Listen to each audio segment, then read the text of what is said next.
Muy bien. Recording in progress. Siempre tiene esa misma voz así como de computadora peligrosa. Muy bien. Lo más importante aquí me pongo es ejercita la paciencia. Por favor, todos tengamos paciencia. Somos un montón de gente y nos toca tratar de ir poco a poco.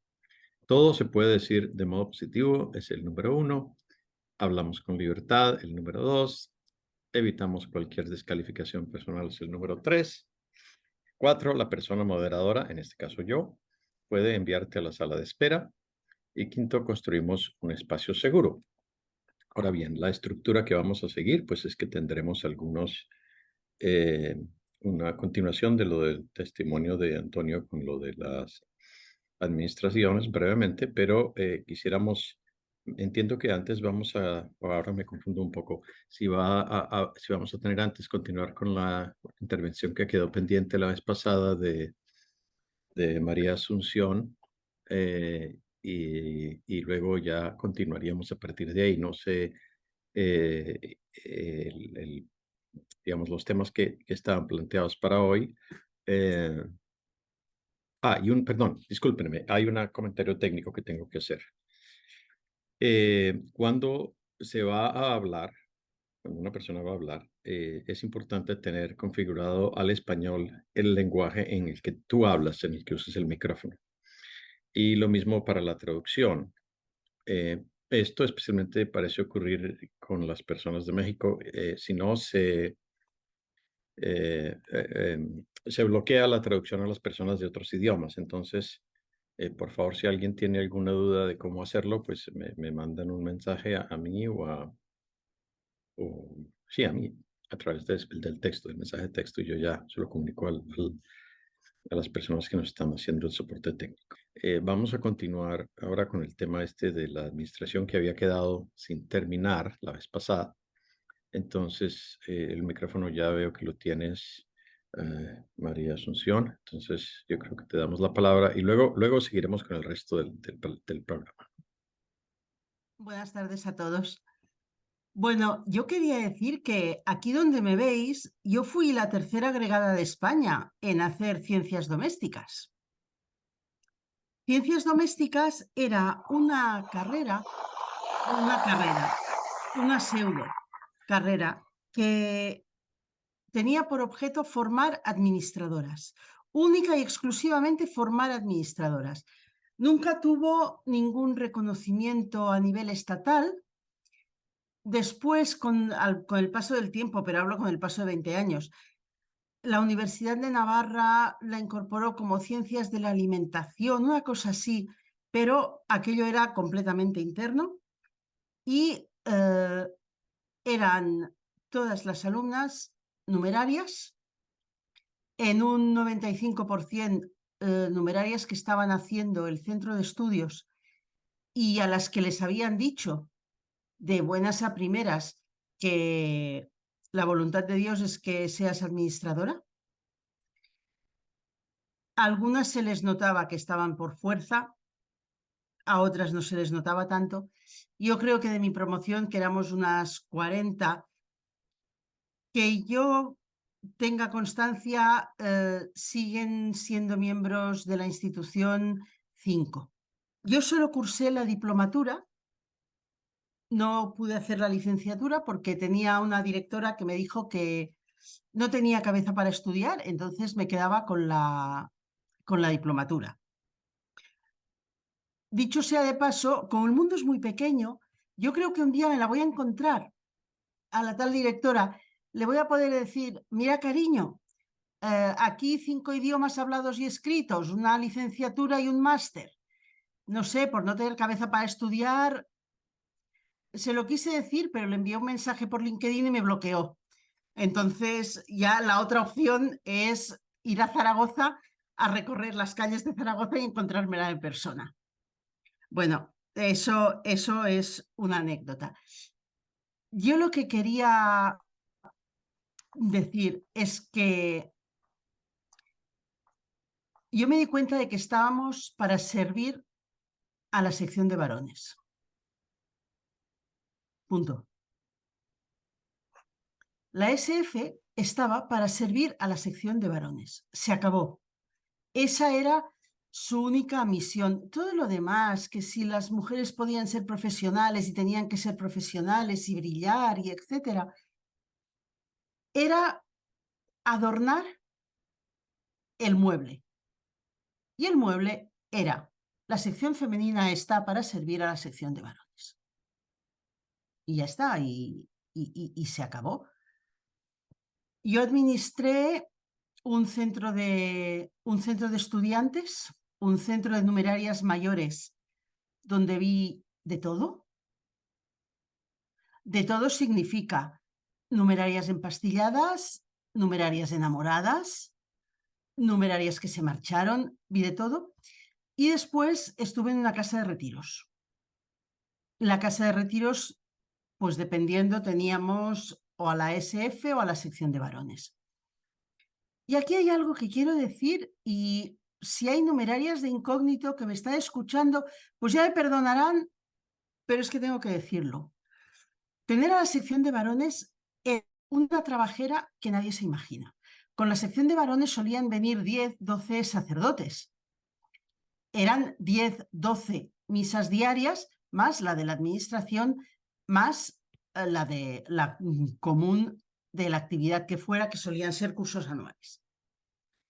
Eso significaba que había lo llamado galería de altares, que era un pasillo larguísimo, con altares que se cerraban con unas puertecitas de madera. Era muy mono aquello, las cosas como son, era muy bonito.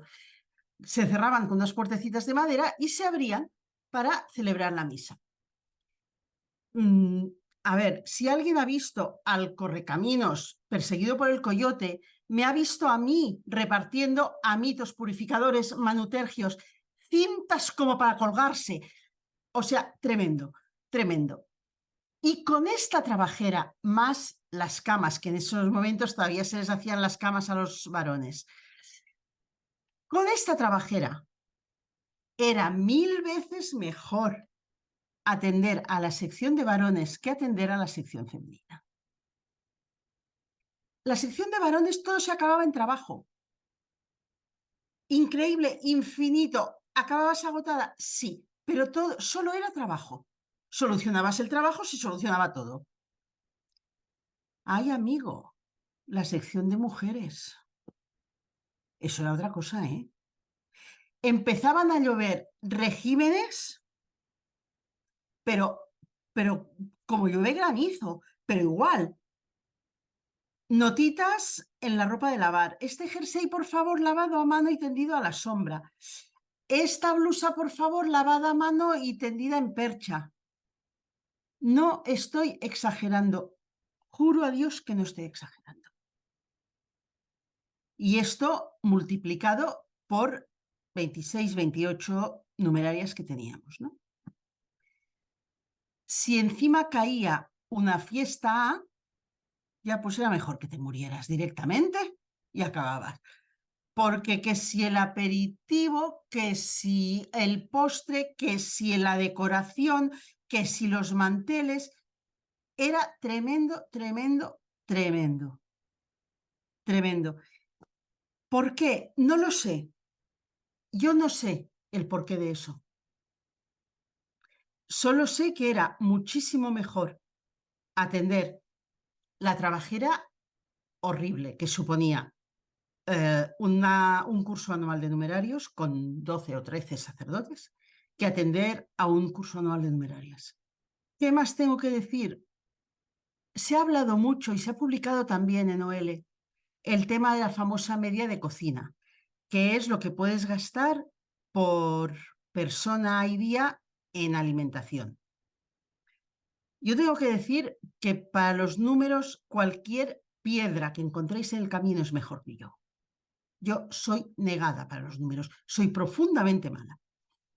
Entonces, a mí el primer mes la media no me salió, el segundo mes tampoco me salió, y como lo único que sé hacer son reglas de 3, yo cada mes hacía una regla de 3 y decía, para que me salga esta media, ¿cuántos comensales tengo que poner? Y así me salía a mí la media y perfecto. Sí que estoy orgullosa de decir que en las casas en las que yo administré, nadie pasó hambre nunca. Nadie pasó hambre nunca, porque a mí la media se me iba a tomar viento y yo la falsificaba y enviaba números falsificados a la delegación, me daba igual absolutamente, pero en las casas que yo administré nadie pasó hambre y siempre se comió bien. Siempre se comió bien y si había que mimar, entre comillas, a alguien porque veías que le hacía falta, pues se hacía. Y si costaba, pues que costara. Total, fue el señor este el que dijo, señor por decir algo, el que dijo que se gasta lo que se debe, aunque se deba lo que se gaste, ¿no? Pues yo hice mía esa máxima y ahí fue. En el centro de mayores, que fue una experiencia increíble, yo vi numerarias deprimidas durmiendo durante 72 horas seguidas. Y vi al psiquiatra que me había atendido a mí, que me atendería después con el tiempo, medicar. Medicar para que la persona siguiera durmiendo. La persona dormía durante 72 horas seguidas y lo he visto yo y podría dar nombres y apellidos. ¿En qué más se diferenciaba la administración de la sección de mujeres de la sección de varones? En la sección de femenina nunca había auxiliares, nunca las hubo. Alguna a lo mejor en la delegación, pero nunca las hubo porque ya empezaban a escasear un poco y había que dedicarlas a la sección de varones. Y yo creo que esos son los, bueno, tengo muchísimos recuerdos, pero así que sea como relevante para lo que estamos hablando, creo que eso es todo. Si alguien quiere preguntar, bueno, Carmen Charo dice que en España no se pasó hambre, pero comer mal. Pues no lo sé, Carmen Charo, en mis centros no. Yo estoy orgullosísima de decirlo. También es cierto, en mis centros la media no se respetaba, porque no la respetaba yo. Yo no la respetaba y yo no la vivía. Entonces, a lo mejor fue por eso. Bueno, no solo te interrumpo un momento. Yo comentar simplemente que en los centros en los que yo vivía no había administradora. La administradora a veces era la directora, entonces dedicaba el ratito que tenía, que pasaba por la cocina o la que tenía un rato libre por la mañana hacía algo, y entonces siempre se comía mal, muy mal. Porque la gente no sabía cocinar, porque se comía frío, se comía duro, se comía quemado. Eso era esa era la constante. Yo es lo que he vivido. Solo he comido bien en las administraciones ordinarias cuando había numerarias auxiliares. Eso sí. Pero en los centros de numerarias, fatal. Es que en los centros de numerarias, yo no sé de qué años hablamos, pero llevan muchos, muchos, muchos años con personas de fuera. La administradora con personas de fuera. Si las personas de fuera, claro, las personas de fuera no son españolas, suelen ser personas inmigrantes latinoamericanas o de Rumanía o no familiarizadas con la cocina española. Muchas veces ni siquiera saben cocinar. Si dejas la cocina en manos de esas personas, pues es que por fuerza se tiene que comer mal. Y eso en los centros numerarias sí que lleva pasando bastante, bastante, bastante tiempo. También pasa que las numerarias administradoras son una especie en vías de extinción, si no se han extinguido ya todas, y a lo mejor hay una administradora para 4 centros. Y entonces, claro, para Milagros en Lourdes, porque aquí uno no puede estar en 4 sitios a la vez. Bueno, aquí estamos en un montón de sitios a la vez, Asunción, afortunadamente todos nosotros, pero distinto. Oye, perdona, voy a tratar de darle la palabra a otras personas, pero Sí, por muchísimas gracias. supuesto. Sabes, para muchísimos de nosotros, a pesar de todo lo que yo he ido aprendiendo sobre la administración, la sección femenina, las numerarias auxiliares, etcétera, cada vez que yo vengo a estas reuniones, cada vez que leo artículos nuevos en otros libros, se me siguen abriendo cosas de las que nunca supimos. Entonces, pues muchas gracias por compartir lo que vamos entendiendo mucho mejor todo esto, porque no sé Nada, cómo gracias para a mí. vosotros por hacerlo posible. Silvia, creo que tú ibas Ah, a intervenir, si sí, querías, si ¿qué quieres. tal? Bueno, Sí, claro, muy bien. mucho gusto. Bueno, yo me llamo Silvia Pinotti, pité a los 14 y medio, mis papás eran supernumerarios y estaban chochos. Se brindó con champán en mi casa el día que pité. Fuimos 4 hermanas numerarias, nos fuimos las 4 y nuestros papás nos recibieron requete felices y yo no podía creer la reacción tan linda que tuvieron para con nosotros, pero eso voy a contar otro día. Hoy voy a hablar de la administración. Fui administradora.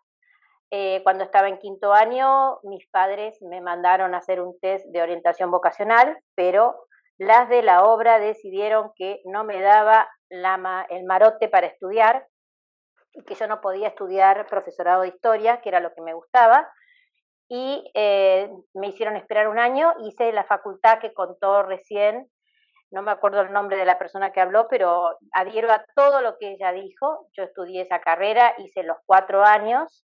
La facultad mucho no me gustó, pero me encantó trabajar en la administración. Me encantaba, me daban casas que estaban muy mal, desde lo económico, desde muy desordenadas, y las di vuelta, y me sentía útil, sentía que algo que podía hacer, lo hacía con mucho cariño, me encantaba. Pero quiero contar que para mí fue un placer trabajar con las auxiliares y también con las empleadas. Quiero contar una cosa que me pasó con una empleada, que fue el detonante para que yo me fuera de la obra. Yo trabajaba en una casa de mujeres que se llamaba La Ciudadela, y un día la directora, que era una tipa muy macanuda, Ana Ronquino, para las que la conozcan, me dice: che, me parece que Ani está embarazada. Y yo le dije: no, Ani, ¿cómo va a ser, Ana? Ani tiene 40 años. Las vueltas de la vida, yo me casé grande y tuve a mis hijas a los 40 y pico, tuve 2 hijas de grande. Pero en ese momento que yo tenía 20 me parecía que no podía estar. Entonces un día la llamé a la oficinita y le dije: Ani, quiero que charlemos un ratito. Se trataba de usted en ese momento. Yo me sentía bastante rara porque yo era mucho más joven que ella, tenía 20 y pico de años. Y Ani me dijo: sí, señorita, estoy embarazada. Bueno, le dije: qué alegría, porque la verdad que una vida es algo maravilloso. Usted quédese tranquila, vio que ahora en la obra nos están pagando los aportes, así que usted no va a tener ningún problema, le vamos a pagar todo y usted va a tener en un sanatorio, en una clínica, va a tener a su bebé como corresponde. Usted quédese tranquila, que va a ser una bendición de Dios.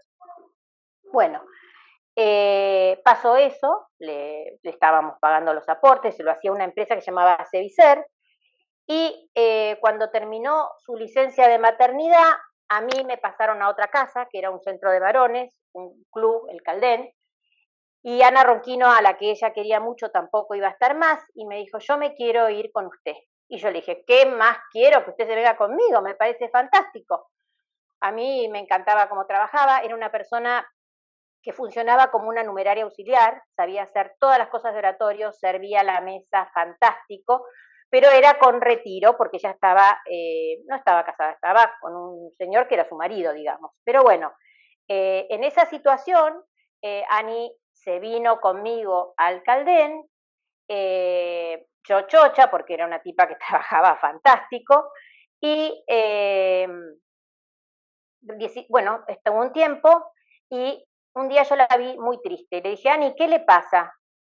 Y me dice: yo extraño a la bebita que se llamaba María Valeria, y siempre estaba apurada para irse. Yo noté una distinta, Ani, porque la maternidad, obviamente, las que somos madres sabemos que es lo más importante en nuestros corazones. Entonces, bueno, y yo en mi casa, mis padres siempre tuvieron empleada con chicos. A lo que dije: bueno, Ani, yo voy a preguntar a Carmen Müller, yo dependía de una administración de varones grande que se llamaba Los Aleros. Entonces fui a hablar con Carmen, y Carmen me dijo: mira, lo voy a consultar, pero no hay problema porque Ani es con retiro. Le digo: yo le pongo un catrecito en el planchero y la beba está ahí, chocha. Bueno, así fue, y Ani trabajó con nosotros casi un año con la beba feliz, todo bárbaro, hasta que vino una comisión de servicio de Roma, una señorita Carmen Ramos, con unas uñas rojas pintadas que parecía que en su vida había lavado un plato, y empezó a poner un montón de palos en las ruedas. En realidad a mí lo que me los decían, no me lo decían la Carmen Ramos, me lo decían la directora de Los Aleros, que era Carmen, y me decía: mirá, Silvia, va a haber que ver, porque acá dicen que hay vistas. Bueno, yo no tengo nada que ver con las vistas de la administración. Si yo veo a los chicos jugando al fútbol es un problema de ustedes, a mí no me vengan con eso. Y me dice: bueno, pero vamos a tener que decirle a Ani que se vaya. ¿Cómo le vamos a decir a Ani? No, porque parece que no estaría bien que Carmen Ramos vea que tenemos una empleada con una beba. Le digo, pero yo te pedí permiso a vos, yo no decidí eso sola. No, ya lo sé, bueno, la vamos a echar. Bueno, le digo, si la echamos le vamos a pagar todo. Y mirá que Ani hace más de 20 años que trabaja con nosotros. Entonces, yo me fui a hablar con estos muchachos de Cevicer, que eran unos supernumerarios que habían empezado a manejar los aportes. Dicho sea de paso, yo tengo 63 ahora, estoy averiguando para jubilarme y todos esos años no tengo los recibos de sueldo, pero los aportes no se hicieron. Pero bueno, eso aparte. Entonces me presenté en Cevicer y le dije, miren chicos, hay que preparar todo para Ani porque la vamos a despedir, y trabajó en el SEC, trabajó en Guido, trabajó todos los centros de varones donde había trabajado Ani, más la Ciudadela. Yo calculaba unos 16 años que había estado trabajando en centros de la obra. Entonces, yo me quedé tranquila, preparé todo y a los 2 o 3 días me llama la directora esta y me dice, mirá, no le podemos pagar todo eso a Ani, es mucha plata. Obvio, le dije, pero si la echamos le tenemos que pagar, porque escúchame, a mí me hacen estudiar todo el verano historia, la doctrina social de la iglesia, y yo no voy a joder a la gente, yo no voy a perjudicar a una persona que es una trabajadora y que realmente, y mucho menos, yo eso en mi casa lo aprendí, así que en mi casa la empleada comía en la mesa con nosotros y se le daba lo mejor. Yo no voy a joder a una persona de esa manera, o le pagamos o no la echamos. Entonces me dijo, bueno, pero los chicos del Caldén son pobres. Entonces yo le dije, bueno, que lo pague don Emilio. Don Emilio en ese momento era el conciliario. Que lo paguen ellos, a mí no me interesa, se le paga lo que corresponda. Y entonces ahí me empezaron a decir que no se podía, que no sé qué, y empezaron a hacer trampas. ¿Por qué? Porque lo que hicieron fue que Ani se tome una licencia, le vamos a pagar el sueldo. Obviamente, ¿quién se perjudicó? Yo, porque tuve que trabajar, no conseguía ninguna empleada en ese momento, o sea que laburé el tiempo que estuvo la famosa comisión de servicio, me laburé todo a morir, y no me gustó nada la actitud, porque yo sentí que ellas le mentían a las directoras de Roma. Si venía a la comisión era para venir a evaluar realmente la situación como estaba, no solamente si teníamos una empleada con un bebé, sino cómo estaba la casa, cómo estaba, ponían muebles, pedían a las supernumerarias para que la otra viera que las casas estaban lindas cuando no estaban. Bueno, no sé, esos son detalles que no me importan. Yo me refiero a lo de la administración. Y a mí no me gustó todo eso. Yo ahí ya empecé a sentir que me tenía que ir. Bueno, lo hago breve, pero la verdad que esa injusticia que se cometió para con Ani, después cuando se fue Carmen Ramos, Ani volvió a trabajar con nosotros unos meses más. Yo ese año me fui de la obra, Ani se terminó yendo por sus medios, no le indemnizaron ni nada, pero ella no renunció. Pero bueno, quería contar esta forma del maltrato y de la falta de justicia y cómo engañan y mienten, porque si realmente nosotros estamos en el mundo, tenemos que tratar a las personas que tenemos trabajando con nosotros de la misma manera que lo trataría cualquier persona. Si no te puedo tener más y te voy a echar, tendríamos que directamente pagarle lo que corresponde. Bueno, esa era la historia que les quería contar, además de que tuve el honor de trabajar con auxiliares muy grandes, con administradoras fantásticas, ya están casi todas fallecidas, y que el recuerdo que tengo de mi tarea en la administración fue muy linda, muy dura, mucho trabajo, pero muy linda, y coincido que era más lindo trabajar en la casa de varones que de mujeres. Pero también, bueno, también yo tuve la desgracia de trabajar en una casa en la que yo vivía y eso se complica más. Bueno, no tengo nada más para contar. Silvia, muchísimas gracias. Tengo que decir, traté de escribirlo, pero acabé mandándole el mensaje en privado a Carmen, que me indigna inmensamente. No es la primera vez que lo escucho, es otro caso más que vuelve y se añade, pero me indigna profundamente. Y espero que se haga justicia como sea, no sé cuándo ni cómo, y ciertamente a todas las auxiliares y administradoras y personas empleadas que no son de la obra, que se les haga justicia. Justicia que tendríamos que hacer, porque al final lo de Ani terminó medianamente bien, ella se fue, es pagarle a las 43, y que si la obra le paga a las 43, con eso ya sería un paso muy importante para adelante. Sí, sí, estoy de acuerdo, Silvia, y ahí seguimos. Bueno, yo pensaba ahora... dar el lugar a otras personas. Pero sí, también sobre todo que Antonio, para mí fue Antonio, un semáforo grande para irme, eso, y el maltrato que tuvieron para con una tía mía que fue a fundar el Opus Dei, que sigue siendo ahora de la obra al Paraguay, que dejó su vida en la obra. Esos fueron los semáforos que a mí y a mis otras 3 hermanas nos abrieron los ojos para decir de irnos de la obra. Gracias, Silvia. Bueno, Antonio, tú nos ibas a comentar algunas de las cosas Sí, como novedades que han habido. Yo entonces, te doy la palabra y les agradezco mucho a Silvia y María bu- Asunción por compartir. bueno, ¿se oye? ¿Se me oye? Sí, se te escucha. Eh, bueno, sobre mi experiencia de la administración y de las numerarias auxiliares diré, dentro de lo que pueda, poco, porque sí querría intervenir después porque tengo noticias sobre la convivencia de vicarios.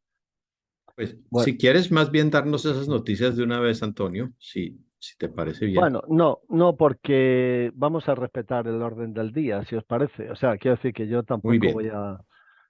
Bueno, vamos a ver. Mi primera noticia sobre la administración, sobre la sección de mujeres, etcétera, la tuve antes de pitar. Cuando me hablaron de pitar, me pasaron con el subdirector del centro, que era Adolfo Cazorla, que creo que todavía sigue en el Opus Dei, ahora debe tener del orden de 72 años. En ese momento estudiaba quinto de ingenieros agrónomos, yo estudiaba segundo de arquitectura. Y entonces Adolfo, para hablarme de lo que era el Opus Dei, ya pensando en alguien a quien se le ha planteado hacerse el Opus Dei, me dijo que el Opus Dei era una familia, pero una familia no en general, sino una familia como la familia del fundador del Opus Dei. ¿Eh? Entonces, pues decía bueno, pues que a la madre del fundador se le llamaba la abuela, que a la hermana se le llamaba tía Carmen, etcétera. O sea, cosas que visto así es un poco superficial, ¿no? Porque claro, si si al fundador, en ese momento presidente general del Opus Dei le llamabas padre, pues lógicamente su madre era la abuela, ¿no? Y su padre era el abuelo, y su hermana era tía Carmen, y su hermano era tío Santiago. En fin, o sea, eh, cosas así un poco superficiales, ¿no? Pero también me dijo una cosa, me dice, y el estilo de vida del Opus Dei es el estilo de vida de la familia del fundador del Opus Dei. Y me dijo que en esa familia, pues, había servicio doméstico. Y me dijo, bueno, en el Opus Dei el servicio doméstico lo atienden nuestras hermanas. ¿Eh? Y es decir, mujeres del Opus Dei que por vocación se dedican a atender a su familia, que somos nosotros. ¿Eh? Y claro, a mí aquello me parecía algo novedoso, ¿no? Pero claro, hay que pensar un poco en la idea que tenían en el Opus Dei hace 50 años de lo que era eh, esta familia, esta supuesta familia, ¿no? Entonces, claro, si a eso le añades ese punto de camino en donde dice que el que pueda ser sabio no le perdonamos que no lo sea, y luego a renglón seguido dice, las mujeres no hace falta que sean sabias, basta que sean discretas, pues eso, una vez que ya estás dentro del Opus Dei y te lo remachan por activa, por pasiva, pues llega un momento en que ves como algo normal que las mujeres se dediquen a atender la casa, atender las labores domésticas, etcétera, ¿no? Sin ir más lejos, en el libro de conversaciones con Monseñor Escriba de Balaguer, pues hay una entrevista en la que el fundador del Opus Dei hace un panegírico de la función de la mujer como ama de casa. También es verdad que también creo recordar que habla de la mujer trabajando fuera de casa, pero sin embargo, ahí se ve que el fundador de Opus Dei pensaba que sobre todo la mujer lo que tenía que hacer era dedicarse a la casa. Y de hecho, el Opus Dei estaba configurado como una supuesta familia en donde las mujeres atendían la casa. Claro, luego eso lo vas viendo a la hora de, por ejemplo, cuando te incorporas al centro de estudios y empiezas a vivir en un centro, pero sobre todo, para mí lo que resultaba muy llamativo era que en los centros de San Gabriel, pues tú te levantabas de la cama y lo único que tenías que hacer era abrir la ventana para airear un poco la habitación, porque luego pues te hacían la cama, etcétera. Hombre, los que estamos casados sabemos que la dedicación a nuestra propia casa es un pozo sin fondo. O sea, si te dedicas a tu casa para tenerla medianamente presentable, pues es que no acabas nunca, ¿no? Entonces, hay que pensar, por ejemplo, en mi casa, pues mi mujer y yo dedicamos bastante tiempo a tener a punto la casa, pero aún así necesitamos la ayuda de una señora que viene a trabajar a casa 2 días en semana, ¿eh? Y esos 2 días ahí estamos, mi mujer, yo y esta señora, trabajando como mulos, todo el día, ¿no? Esta señora viene solo 4 horas, ¿no? Pero quiero decir que si eso pasa en una vivienda donde solo vivimos 2 personas, ¿qué no pasará en una vivienda en donde viven 12, bueno, ahora ya no viven 12 numerarios en ningún centro, porque ya como no hay gente, pues cada vez hay menos numerarios en los centros, pero vamos a suponer 8 o 10 numerarios. Bueno, pues claro, eso, y si encima la administración limpia la vivienda de arriba a abajo todos los días y hace la comida y tal, bueno, o sea, es que eso es una locura, ¿no? ¿Eh? Entonces, yo como numerario nunca me di cuenta porque así estaban las cosas y porque también en este país yo creo que hace 50 años o 40 o 30, si me apuráis, todos éramos machistas, incluso las mujeres, ¿eh? O sea, yo me he encontrado mujeres de mi edad que son machistas, ¿eh? O sea, pero bueno, eso de alguna manera yo creo que también afortunadamente vamos mejorando, ¿no? Y entonces todo eso se veía como normal, ¿no? Pero era una locura, ¿no? Ha comentado María Asunción lo de la carrera, entre comillas, de ciencias domésticas. Yo tenía 2 primas, numerarias, y una prima numeraria auxiliar. Una de las 2 numerarias murió de un cáncer hace 20 años. Y la otra vive, ¿eh? Y la numeraria auxiliar también vive. Entonces, las 2 numerarias estudiaron ciencias domésticas y, bueno, pues a lo que se dedicaban era eso, ¿no? Pero yo eso nunca, siempre me pareció algo extraño porque nunca lo vi en ninguna universidad el, el que hubiera una carrera así, ¿no? Y la realidad es que siempre eran numerarias las que estaban en eso, ¿no? Eh, Hay una cosa que lo ha dicho María Asunción, que es cuando ha estado muy divertido cuando ella ha hablado de que ella de números no sabía, nunca ha entendido nada de números. Hombre, yo de números sí he entendido algo por mi carrera y por mi... Pero yo creo que hay cosas en las que no hay que entender de números, sino que lo que hay que entender es de cariño, que es otra cosa. Entonces a ella no le salían las cuentas para la comida y ella prefirió que comieran bien los que vivían en ese centro a que se respetara la ratio por persona o por lo que fuera de números, ¿no? A mí me pasó algo parecido con los Reyes Magos, ¿no?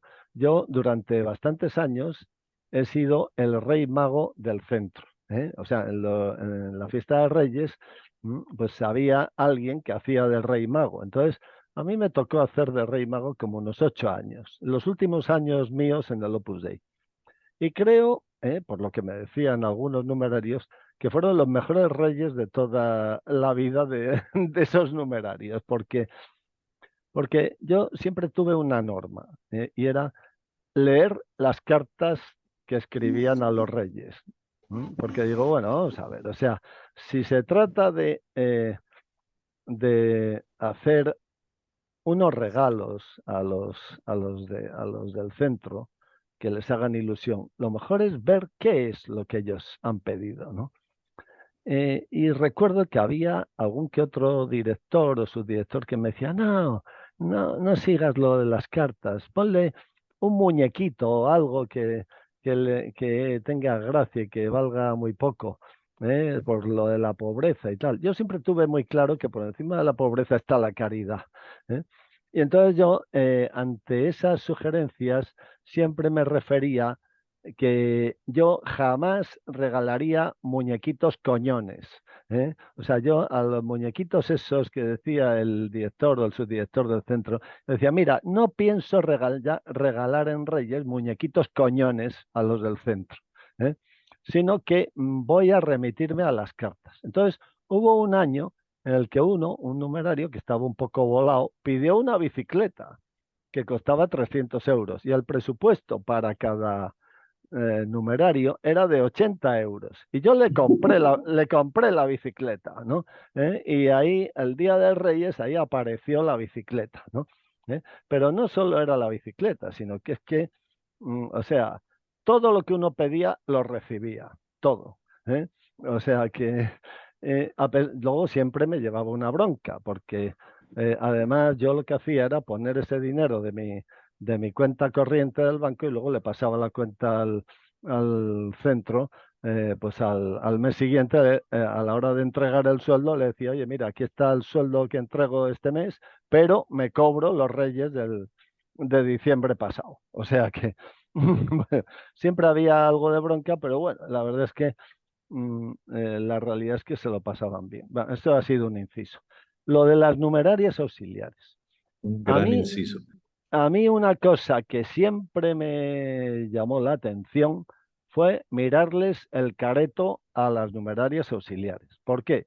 Porque, hombre, una cosa es que guardes la vista, pero también es verdad que la cara es el espejo del alma, ¿no? Y la gente podrá mentir, pero el rostro no miente. El rostro que pone alguien no miente. Entonces, yo, por ejemplo, y esto es lo que quería yo contar de la experiencia de numerarias auxiliares, durante los últimos años míos en el Opus Dei, no los últimos, sino los penúltimos, ahí hubo un sacerdote numerario que lo estaba pasando mal porque le estaban haciendo auténtico bullying. En concreto, el que le estaba haciendo la vida imposible era Juan Vera, que era el director de la delegación, y que falleció el año pasado. Un auténtico tirano. Entonces, bueno, pues este lo estaba pasando mal, y de alguna manera se desahogaba conmigo, cosa insólita. O sea, que un cura numerario pues aprovechara que coincidiéramos en algún momento para algo, para desahogarse conmigo de las putadas que le estaban haciendo en el centro y tal. Bueno, el caso es que quizá porque estaba un poco quemado, una de las cosas que me contó es que bueno, en Córdoba hay una casa de retiros o de convivencias, mejor dicho, que se llama La Peña del Águila. Y entonces ahí había una administradora, cuyo nombre no diré, que era una auténtica sargenta, pero en el peor sentido de la palabra, ¿no? Y esta mujer traía a las numerarias auxiliares, como dirían cuando yo hice la mili, a pijo sacao. O sea, quiero decir, bueno, que las traía mal, ¿no? Quiero decir, ¿no? ¿Eh? O sea, las traía auténticamente esclavizadas, ¿no? Y eso a este sacerdote le escandalizaba profundamente porque, claro, yo me imagino que él, pues a lo mejor oiría confesiones o incluso alguna, pues se desahogaría con él o yo qué sé. Bueno, el caso es que me dijo que entre la administradora de la Peña del Águila y la administradora de Pozalbero había una especie de pique o campeonato a ver cuál de las dos eh, tenía, a ver cuál de las dos ocupaba una mejor posición, eh, eh, una mejor posición como a ver cuál de las dos conseguía que su administración fuera mejor que la otra. O sea, un pique, un campeonato, una especie de carrera de a ver cuál era mejor. Si era mejor la administración de Pozalbero o era mejor la de la Peña del Águila. Hay que decir que Pozalbero es una casa de retiros. La Peña del Águila es una casa de convivencias, es decir, de menor categoría, de menor... Claro, entonces, claro, la de la Peña del Águila se esforzaba para que todo lo de la Peña del Águila fuera mejor que mejor, ¿no? Claro, eso es a costa de las numerarias auxiliares, ¿eh? Y yo por aquella época, cada vez que iba a la Peña del Águila, que iba con frecuencia, porque fui a algunos cursos anuales y sobre todo siempre iba al curso de retiro, que era normalmente a finales de octubre, porque me pillaba bien eh, profesionalmente, porque me pillaba el puente de los santos y de los difuntos, ¿eh? pues, pues yo me fijaba a ver cómo era la cara de las numerarias que servían la mesa. Y recuerdo caras de sufrimiento, o sea, no caras de seriedad, no caras de, no sé, como un político que a lo mejor le están poniendo a parir y se queda impertérrito como si no fuera con él. No, no, no, no, no, caras de sufrimiento. A mí aquello me impresionaba. Porque además yo sabía que las estaban trayendo esclavizadas por el cura este que me contaba cosas. Y bueno, eso es lo que quería yo decir. Podría contar muchas más cosas sobre la administración, sobre las numerarias auxiliares, pero tampoco es el momento porque tampoco quiero acaparar. Lo que sí quiero, Gracias, Antonio. lo único que digo ya al final es que yo me he tirado toda la vida huyendo de la administración, porque la administración primero limpia aquí, luego limpia allá, luego limpia en esta otra parte de la casa, luego limpia en la otra parte, luego cierra la puerta de aquí y se va para allá. Luego hay que pasar de aquí para allá para que ellas vayan o vuelvan o tal. Y yo me hacía un lío y debo decir que en los 42 años que me he tirado en el Opus Dei nunca he entendido los horarios de la administración y siempre me he encontrado con ellas a mitad de un pasillo. Como el Correcaminos y el O Coyote, sea, tal cual. yo siempre he estado huyendo de la administración, siempre, siempre. Bueno, vamos a ver. Yo tengo a Asunción y a Guillermo en espera un poquito, pero es que nos han mandado un audio que ya nos habían enviado antes. Entonces lo vamos a escuchar primero, si les parece, y yo luego les doy la palabra. Si quieres poner el audio ahora, Paco.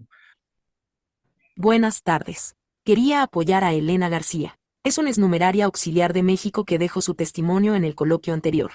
Me emocionó muchísimo a mí, también recordar que en nuestros cursos anuales nosotras, en ese tipo de vacaciones, también limpiábamos la casa donde habitábamos y hasta cocinábamos. Los numerarios nunca lo supieron. Y también decir, por ejemplo, que quería apoyar un escrito que salió en Opus Libros donde contaba una administradora que ella secaba la ropa porque tenían que entregarla en día y fecha a los señores. Así llamábamos a los numerarios. En otro país, en donde yo vivo, pasaba lo mismo. Por ejemplo, tuvimos cortes de luz, y en estos cortes programados nosotras nos teníamos que levantar temprano, a la madrugada, para hacer funcionar las máquinas del lavadero, del planchero, de la tintorería, las de la cocina. Teníamos que adelantar todo para que nuestros hermanos, porque nosotros los llamábamos así, nuestros hermanos, los numerarios tuvieran su ropa a punto, en día y fecha y eso no se podía retrasar. Siempre se cumplía con ellos. No se podía retrasar nada. Así lo vivíamos y nosotras lo hacíamos todo con cariño, ¿no? Y realmente éramos máquinas, éramos unas verdaderas máquinas porque estábamos al servicio de nuestros hermanos.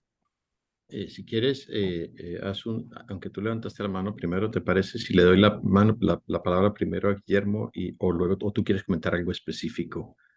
No sé. Es un segundito solo. Dale, sigue. Cuando Antonio ha dicho que en casa de Escribá había servicio doméstico, Escribá aprendió todo el tema del servicio doméstico cuando iba a visitar a familias de la aristocracia en Madrid, cuando iba a visitar a los duques de Lerma, cuando iba a visitar a la baronesa de no sé dónde. Ahí fue donde él aprendió todo lo que era servicio doméstico y se quedaba alucinado porque en su casa no lo había vivido, porque en su casa servicio doméstico no hubo jamás, porque era una familia bastante humilde. Otra cosa es lo que él quisiera vender, pero lo que aprendió de servicio doméstico y lo que quiso imponer, lo aprendió en las casas de familias aristocráticas de Madrid. Eso es todo. Gracias, Asun. Bueno, Guillermo, si quieres, procede. Sí, gracias. ¿Sí se me escuchan? Bastante bien. Ok. Pues mira, de México puedo decir, en México, en la sociedad, clase media, clase alta, es muy común el servicio doméstico. Cada vez menos, pero era muy común al grado de que en las casas siempre había un cuarto para el servicio, ¿no? O sea, había una habitación y gentes que han vivido ahí años. Entonces, era una cosa muy común. Y cuando llega Pedro Casiaro a México, con toda esa, pues querer copiar a Escrivá y sentirse muy de la realeza, pues empieza a buscar a las chicas para que formen parte de las administraciones.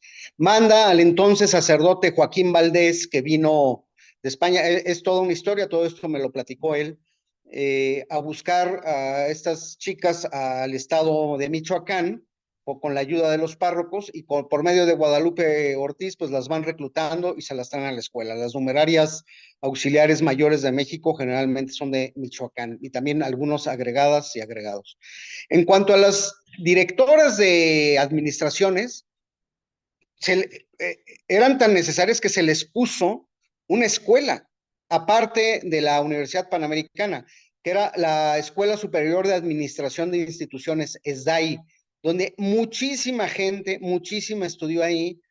Luego tomó su prestigio porque muchas empresas empezaron a contratar a estas chicas, pero su intención primordial y primigenia fue que de ahí salieran vocaciones para ser las administradoras de los centros.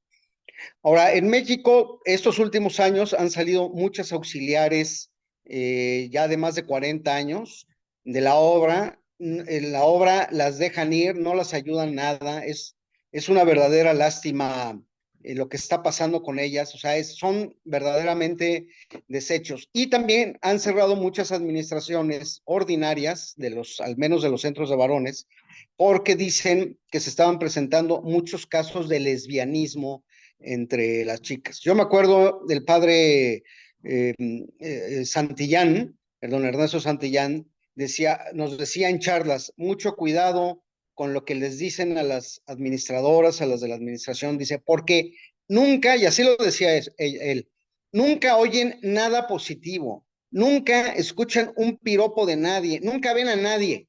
Entonces, el día que tú les dices que el arroz les ha quedado bien, ese día Buenas tardes, este poema lo dedico a las administradoras. entonces, Que lo disfrutéis. En el bueno, actualmente hay ese problema, que se han cerrado administraciones por eso, y están así de fácil ahora sustituyendo a las administradoras y a las numerarias auxiliares por gente contratada para hacer la limpieza de las casas. Yo en lo personal, el recuerdo que tengo de la administración es muy bueno, la comida era muy, muy buena, dependía muchas veces del administrador, había sacerdotes el centro que se movían ellos, movían a la administradora para que les siguiera, a la cocinera, perdón, para que les hiciera de comer a su gusto. Y en México en general siempre hubo muy buena comida de todo tipo, gracias a las cocineras numerarias auxiliares. Pero digo, eso está desapareciendo y pues, en fin, se puede platicar mucho, pero es un poco lo que está sucediendo ahora en México. Gracias.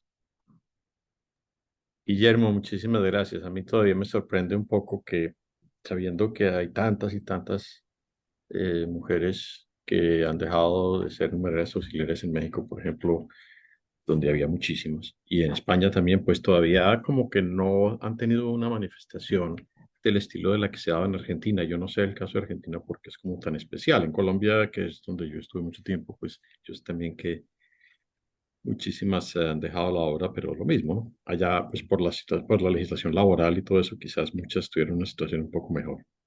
De todas maneras, todavía me inquieta un poco que en México pues las tengan como entre el machismo la diferencia social tan grande, la diferencia en el sentido de desprecio que a veces hay social tan triste, especialmente personas que son de origen indígena. No sé, es la impresión que me da. Pero bueno, sigamos con nuestros temas. No sé si todavía tenemos otros temas, pero... Ah, sí, perdón, hay otra intervención. Ricardo, antes de darte la palabra, hay un poema que nos han enviado, que es un poema dedicado a las administradoras. Lo vamos a escuchar, ya no lo van a poner. Buenas tardes, este poema lo dedico a las administradoras. Que lo disfrutéis. En el silencio, mano a mano con el llanto. La decepción abraza mi corazón herido. Añoranzas y recuerdos, lágrimas sin sentido. Mis hermanas ya no existen, por tanto. Por años he derramado amor y abnegación. Dedicado a su bienestar cada aliento. Y ahora, me entristece este cruel descontento. Me despojan del cobijo de su corazón. Pero en la adversidad, hallar la fuerza. Rehacer la vida, dejar atrás la tristeza. Forjar mi propio camino con esperanza. Quizás hoy el dolor sea lo que se aprecia. Pero la vida merece ser vivida con creencia. Y en el horizonte brillará la bonanza. Desde las cenizas renaceré como el ave. Construiré un nuevo hogar en la incertidumbre. Encontraré la fuerza para vencer la cumbre. No importa la decepción, mi esencia no es la llave. Y en cada paso, la vida me sonreirá. La oportunidad me espera al final del camino. Dejaré atrás los pesares, el desatino. Renaceré en la grandeza que me animará. La vida es un lienzo que debemos pintar. Con colores radiantes y el alma entusiasmada. Abriré mis alas y volaré sin cesar. Aunque herida, resurgiré como una llama. La esperanza me envuelve y me inflama. Porque la vida, a pesar de todo, es regalada.